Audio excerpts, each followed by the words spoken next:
Jesus, e olha só, não é eu que vou pregar hoje não, gente, mas olha, eu quero dizer para vocês, Jesus, Maria e José estão nos ensinando como eles cuidaram do menino Jesus. Olha aqui, ó, e hoje o Carlos Acutis vem contar para a gente como é que os pais dele cuidaram dele, como é que foi lá na casa dele, um santo vem contar para a gente. O santo não pôde vir pessoalmente porque ele está no céu, intercedendo. Mas ele mandou um amigo que conviveu um ano inteirinho, né? Lá na casa do Carlos Acutis. Gente, prepara aí o coração. Vamos receber o nosso querido Padre Fábio com essa alegria do Espírito Santo. Olha aqui, ó, onde ele vem, o Carlos Acutis vem junto, gente, que maravilha. Seja bem-vindo, Padre. Muito obrigado. Que alegria, mais uma vez, o Senhor trazendo a presença deste santo de Deus e essa bênção para o exército de São Miguel. Seja bem-vindo. Vocês é que são uma grande bênção. Onde a gente passa, não existe outra palavra. Instituto Hesed.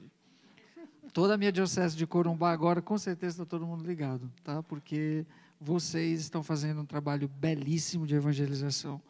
E a gente só tem a agradecer a Deus por isso. E o quanto o nosso povo, sobretudo os nossos jovens, estão sendo beneficiados com esse trabalho bonito de vocês, né? Sobretudo pela oração.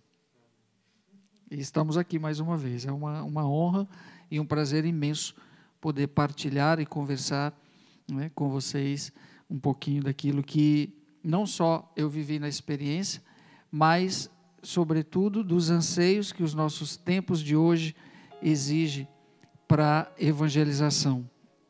A irmã falava antes sobre a família. E falar da família é realmente hoje um desafio. Por quê?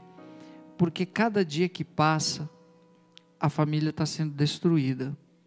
O relativismo está simplesmente tirando, minando os valores que constituem a família.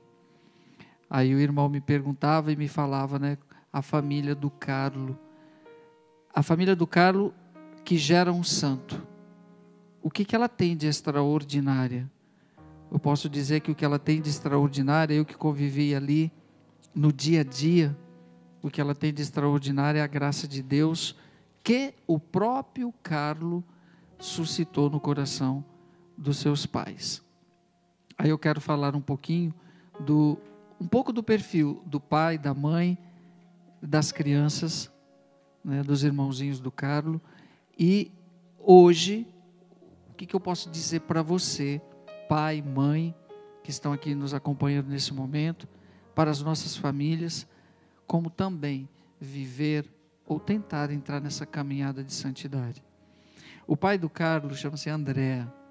O André, ele é um homem muito, não tímido, mas um homem do silêncio. Esse um ano todo que eu convivi lá, eu pude perceber as suas atitudes pontuais. Ele é muito racional. Mas na sua racionalidade, um homem muito afetivo também. Mas sempre pontual quando tinha que dizer alguma coisa. Quando os conflitos ali surgiam, algum assunto, todo domingo, praticamente, depois da missa, no nosso almoço, no nosso bate-papo, ele tinha alguma pergunta teológica para fazer. Então ele sempre muito, muito pontual. E um homem que conseguia racionalmente chegar à conclusão das coisas, sem fazer muito esforço, porque eu percebia que ele era muito de Deus, né? Mas sempre do silêncio. O pai do Carlos, vocês nunca vão ver ele em público. André não vai aparecer para falar em lugar nenhum.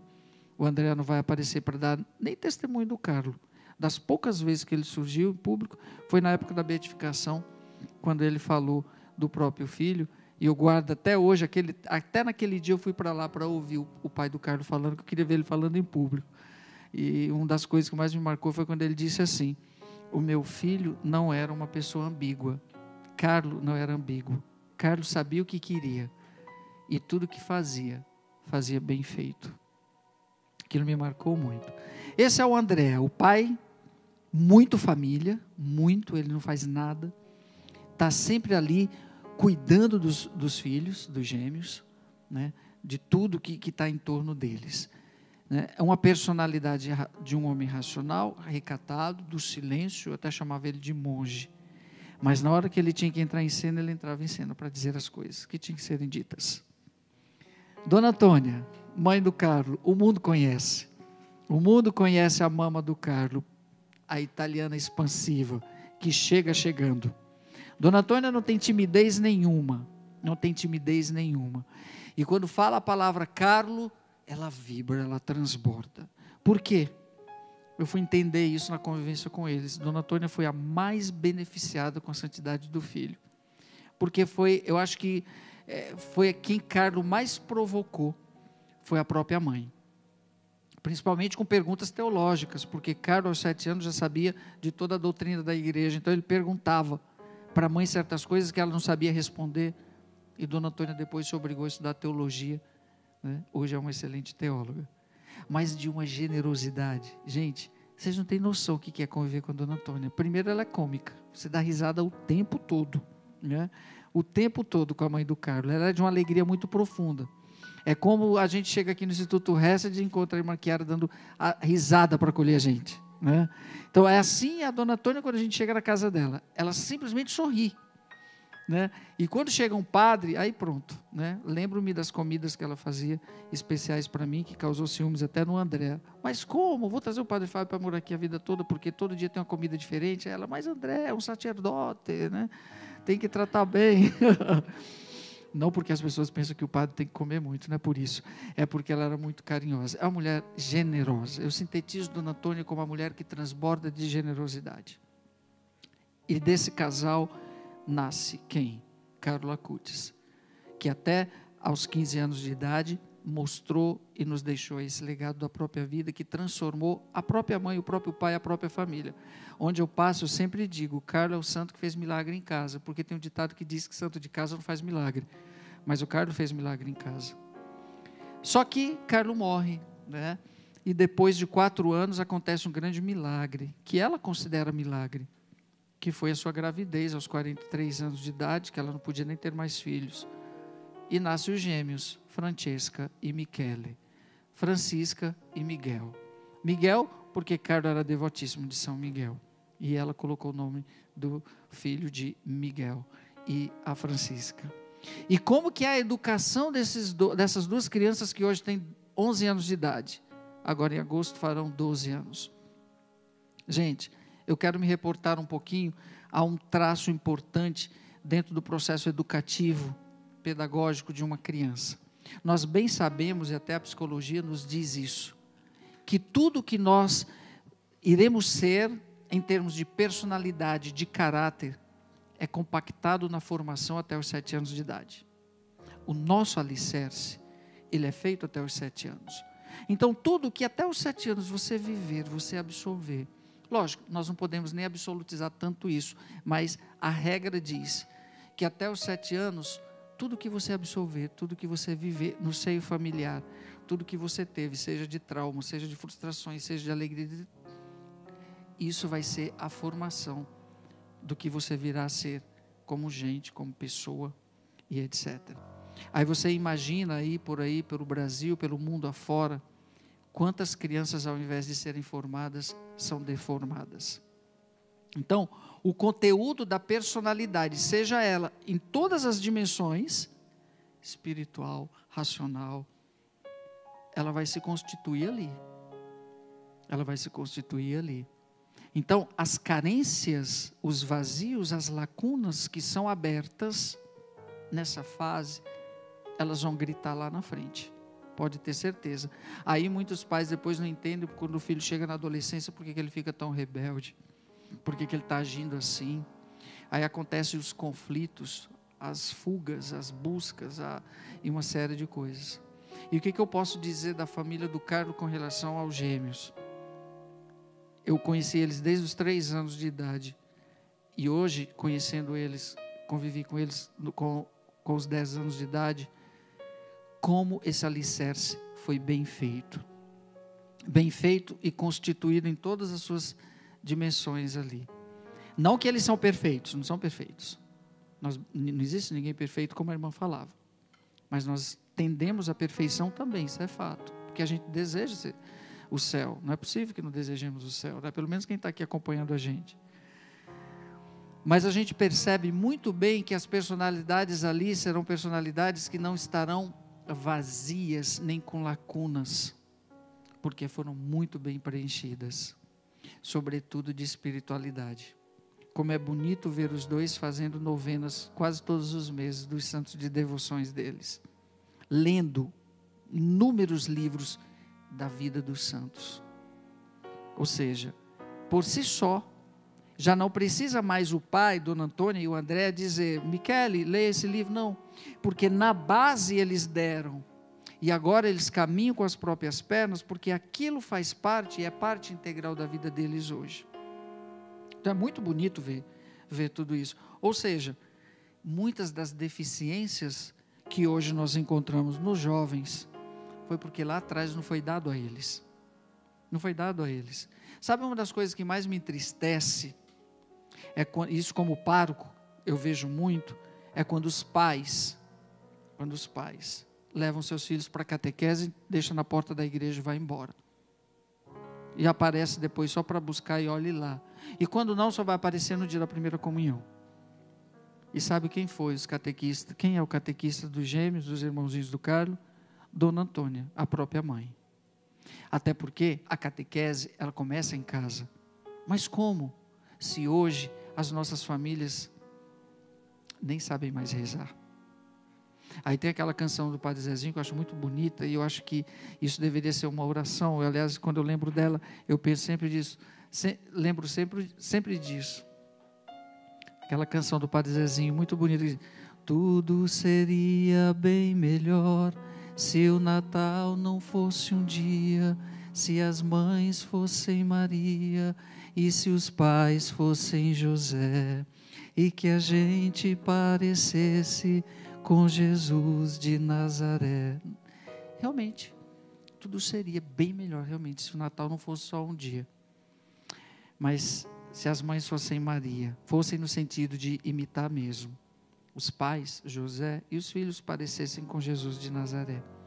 Mas com o que os filhos parecem hoje? Quem são as referências dos seus filhos hoje? É tão interessante que o Carlos escolheu os pastorinhos de Fátima para serem os seus melhores amigos. Quem são os amigos dos filhos de vocês hoje? Vocês já pararam para pensar isso? Com quem os filhos de vocês estão andando? O que eles estão lendo? Não como cerceamento, como perseguição. Porque hoje eu vejo claramente isso, trabalhei muito em escola e hoje eu vejo isso também. O pai ou a mãe, quando querem que o filho fique quieto, o que ele faz? Dá um tablet para ele. Dá o celular na mão e o filho fica jogado ali. E ele não acompanha nada, não sabe nem que de repente o que aquele filho está vendo, o que ele está fazendo, que site que ele está entrando. Isso é perigosíssimo.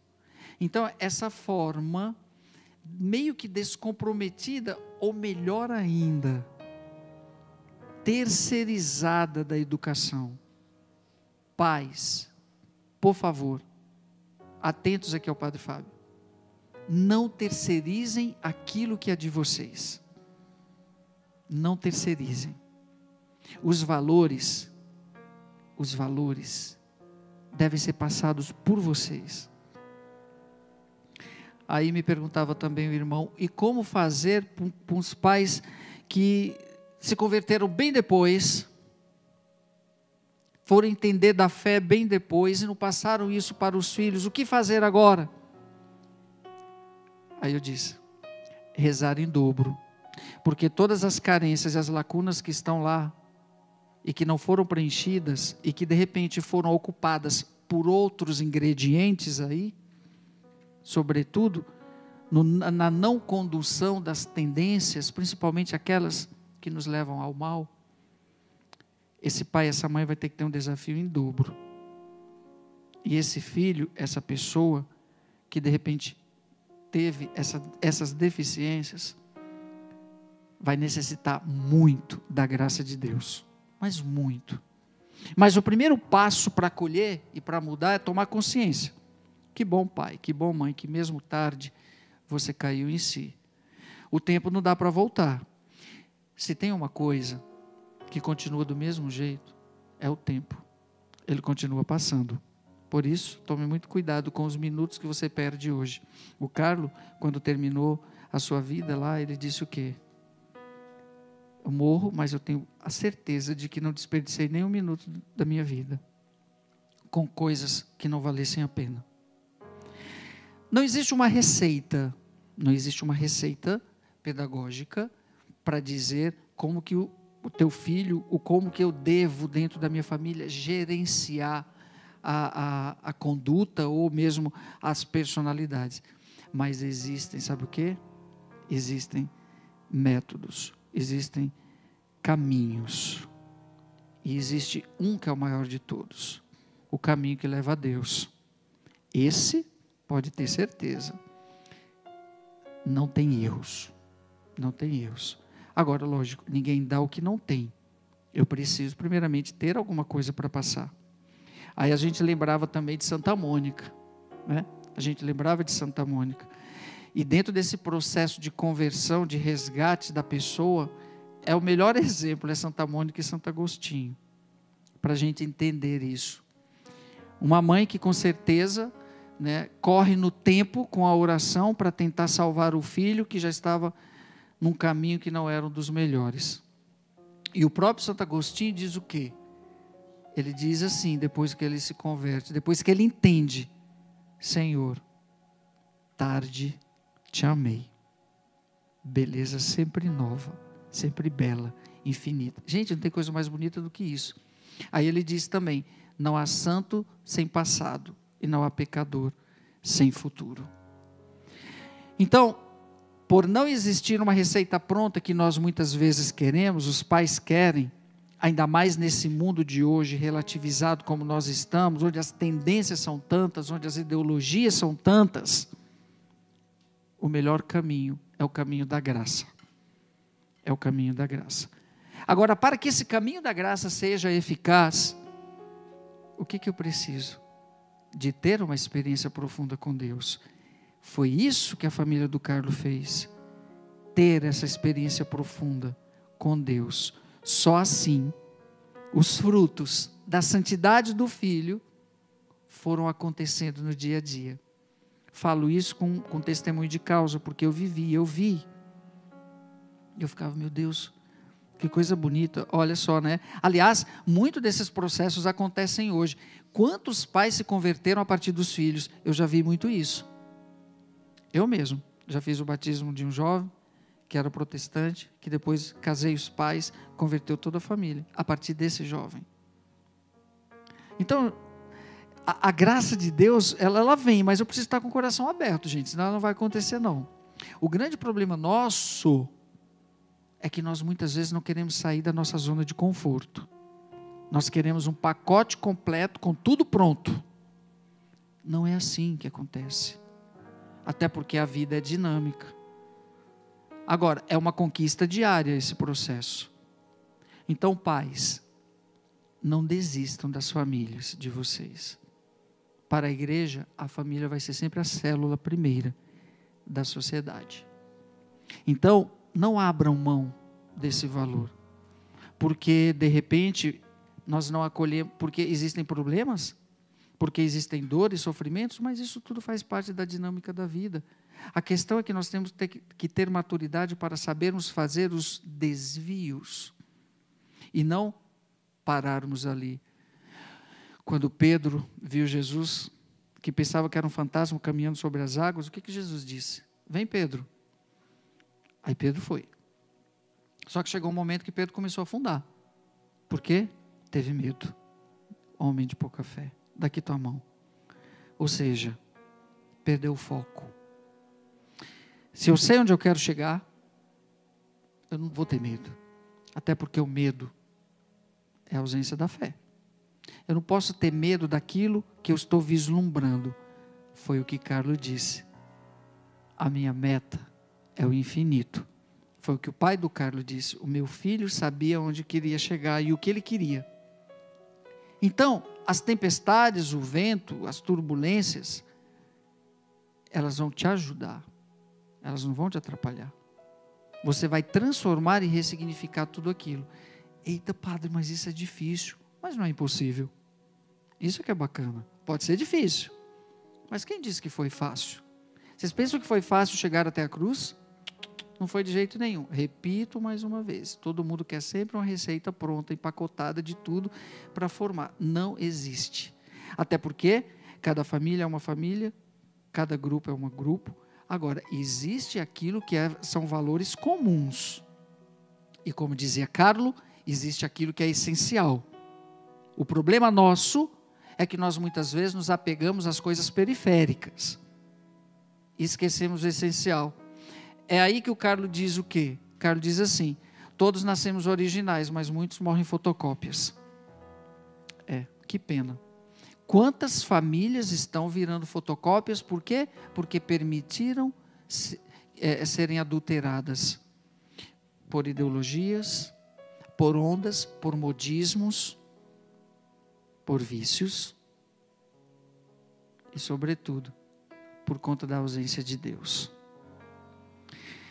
É um processo que a gente tem que acreditar. É um processo que a gente tem que acreditar e tem que desejar e tem que querer. Para que esse desejo de que o Padre Zezinho canta possa acontecer. E eu digo mais, nos tempos de hoje, não é que seja tão difícil, porque cada tempo, cada geração, cada momento da história apresenta seus desafios próprios, seus anseios próprios. Mas os tempos de hoje, nós estamos com uma sobrecarga muito grande,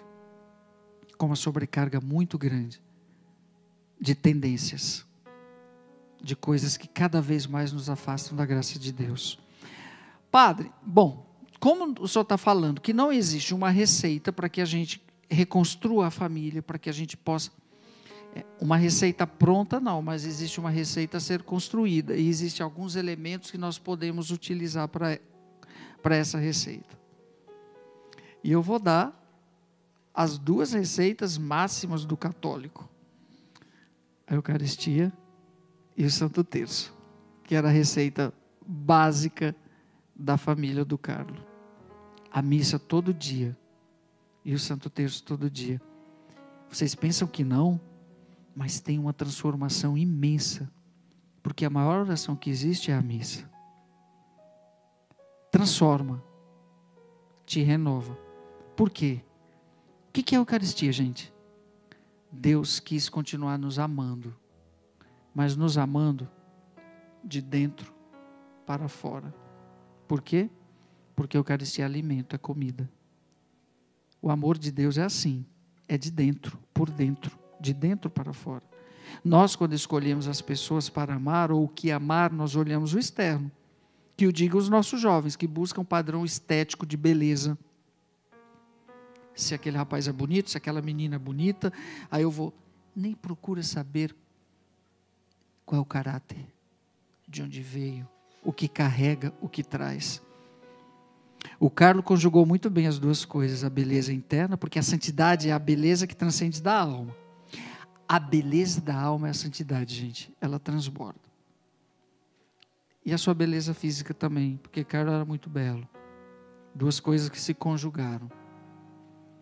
Mas a beleza interior é aquela que nós devemos buscar, e ela não está na aparência. De repente a pessoa pode ser linda, bela, preencha todos os padrões estéticos, mas por dentro seja uma pessoa que só por Deus mesmo.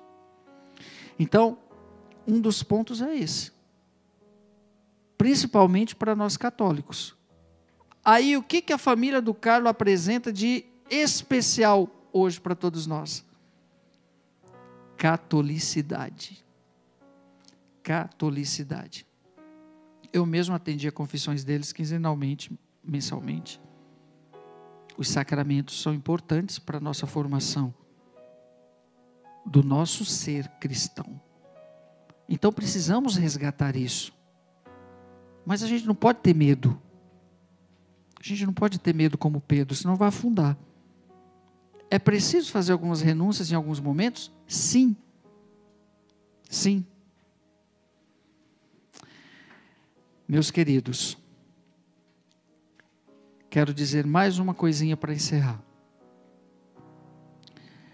A família é o bem maior que nós temos. Mesmo que essa família esteja passando por dificuldades, mesmo que essa família, nesse momento, a sua família, esteja dividida, destruída, sofrida, amargurada, meio que perdida, não desista dela. Em nenhum momento desista da sua família. Busque em Deus, na graça de Deus, reconstruir essa família. Tenha coragem a partir de você. Lógico, a sua família não vai ser como a família do Carlos, porque a família do Carlos foi a família do Carlos, mas ela nos dá elementos de referência de que é possível manter essa instituição divina.